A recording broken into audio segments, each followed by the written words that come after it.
Hello everyone. Today we are going to learn a few simple tips that will improve your drawing skills. So let's start with the importance of drawing and coloring. Most people believe that drawing is all about that happens through your hands. But I will say this is not true. Art is something that you perceive through your eyes. It is something that you interpret through your mind. It is something that your heart feels and your hands make it appear on a surface. So it is important to understand how you look at things. Then only you can draw. Drawing helps you to understand shading, value and shape, and you can translate those concepts into other forms of art. Below are some tips to help you improve your drawing skills. They are simple but important steps to help you enhance your drawing. So number 1 is practice. Practicing your drawing consistently is the first thing that will improve your skill. Draw something every day. It doesn't have to be a masterpiece. Just draw whatever comes to your mind or whatever you see. You can draw repetitive patterns, doodles, interlocking circles, pictures from magazines, anything that keeps your pencil moving. Don't start with something really complicated. Keep it simple. Draw straight lines and curves to improve your basic skills. Use pen or pencil to draw straight lines on a piece of paper. Practice it over and over to improve your line work. Make long straight lines rather than short and choppy lines. Try drawing shapes as well, such as triangles and circles. Line quality refers to the thickness and smoothness of line. So the basic techniques of improving your line drawing is by practicing. Practicing line work, vertical lines, horizontal lines. The more you practice, the better you will get in every line that you make. This will help improve your basic skills of line drawing.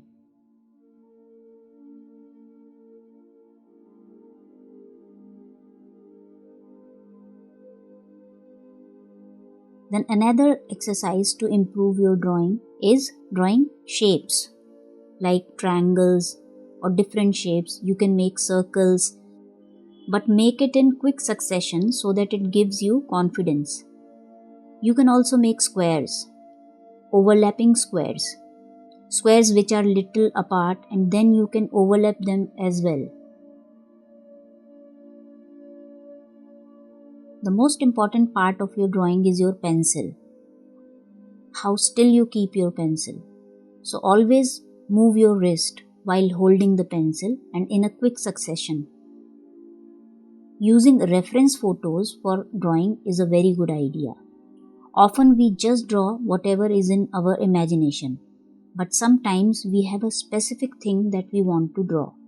It is hard to get an accurate drawing of a specific object if we aren't looking at it. For example, cars, bikes, buildings, trees, animals, etc. Using reference photos to see angles and shadows will make the drawing easier to render. Values are an important part in drawing. Value refers to the darkness or lightness of an object. Learning to see the values in an object will greatly improve your drawings and give them depth and movement. An egg, for example, would not have the same value on the top near the light source as it would at the bottom. Study different objects in different light sources to see the gradual changes in value. So now we will learn how to give value to this drawing of egg. As you all know, value is lightness or the darkness of an object. So by simply shading this egg, we will add different values of light and dark in this egg. In shading, we go from light to dark. So you put the lighter strokes first and then keep adding darker tones to it by drawing repetitive lines.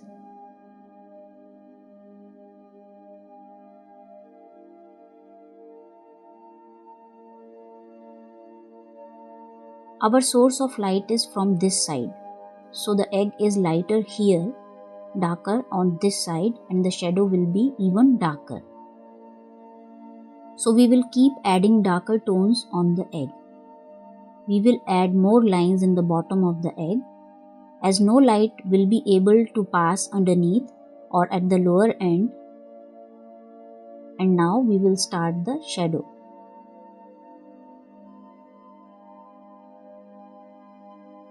As the light is coming from this side, obviously the light over here or the shadow of the egg will be darkest over here. So we will keep shading this area till we achieve the darkest tone of the pencil.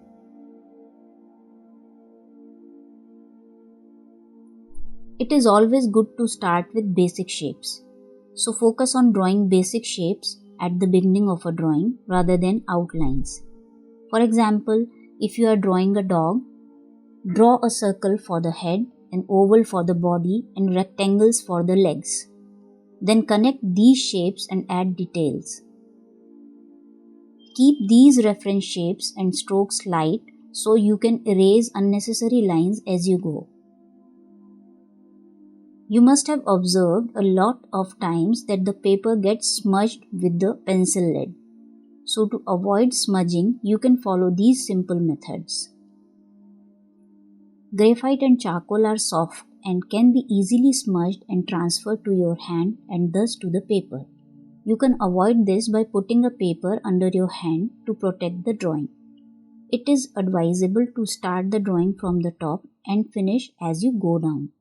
This would prevent a lot of smudging. So now we will learn a technique to avoid smudging on a drawing. As you can see, a drawing is here and it's a very simple and basic technique but very effective. We will use a piece of paper and place that paper on our drawing where we don't want our drawing to get smudged, and we will shade that area.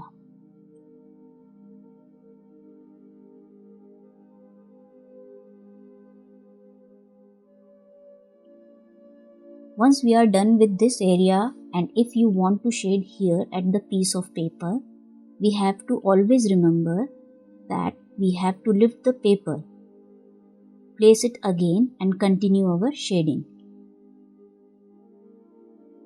So this is a very simple and effective technique to avoid smudging. Shading is very important in drawing.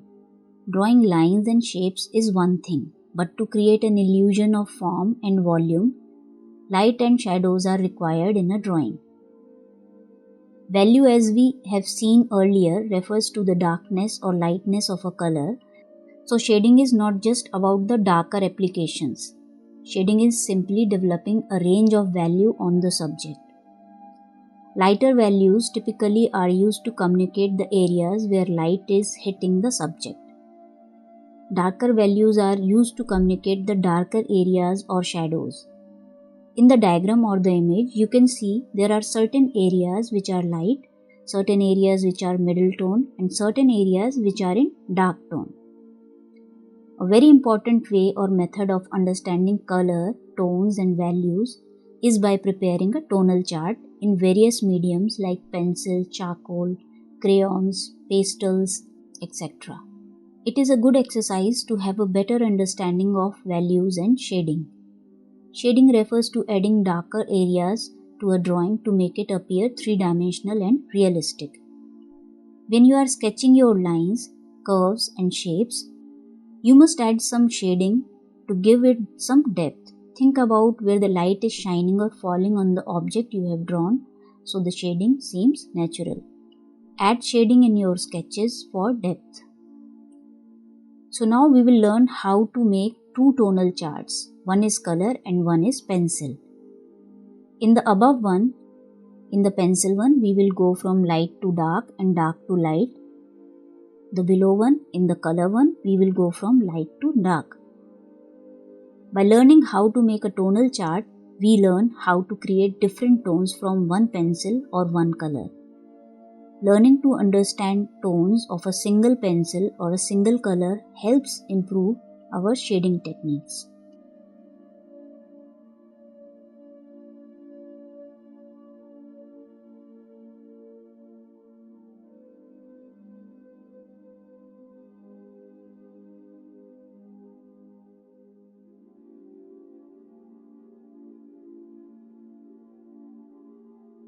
So as you can see, our pencil tonal chart is ready.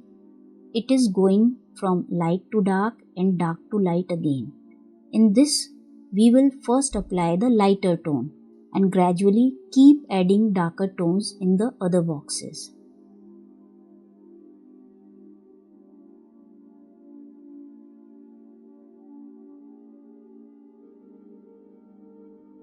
Now we will keep adding darker tones to our chart.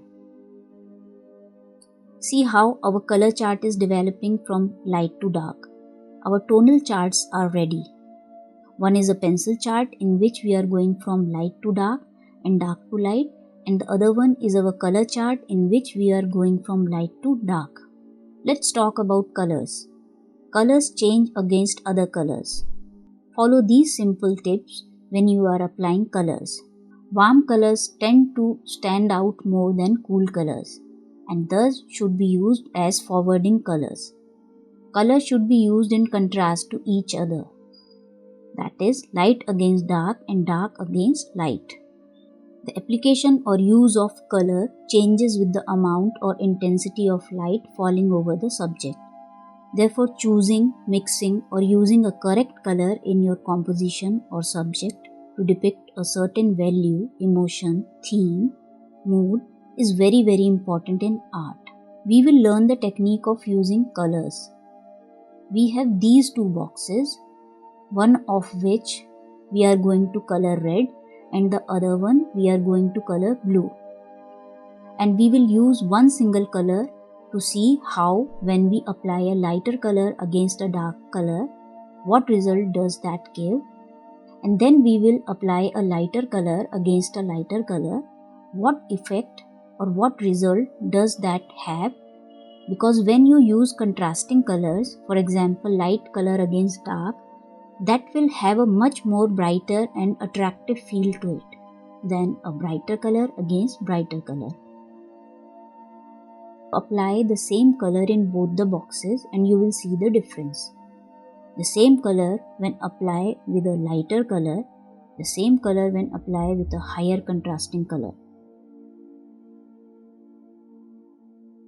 So the yellow and the red box is of almost same family as a brighter color, and when applied in the blue box against the blue color, it gives a higher contrast.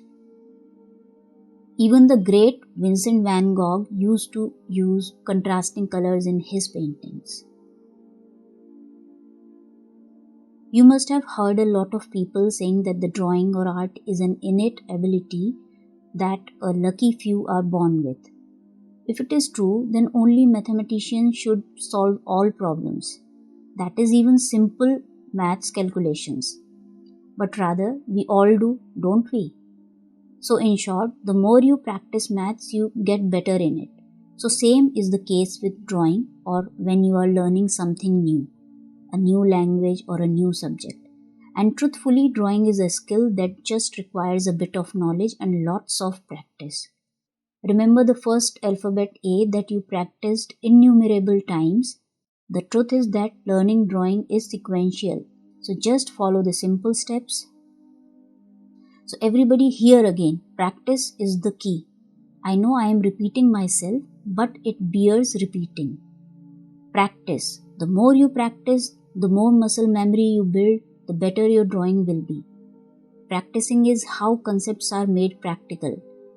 Drawing skills require time, patience, and practice. Practice what you learn and don't be too critical. Mistakes are often the best teacher. Draw every day.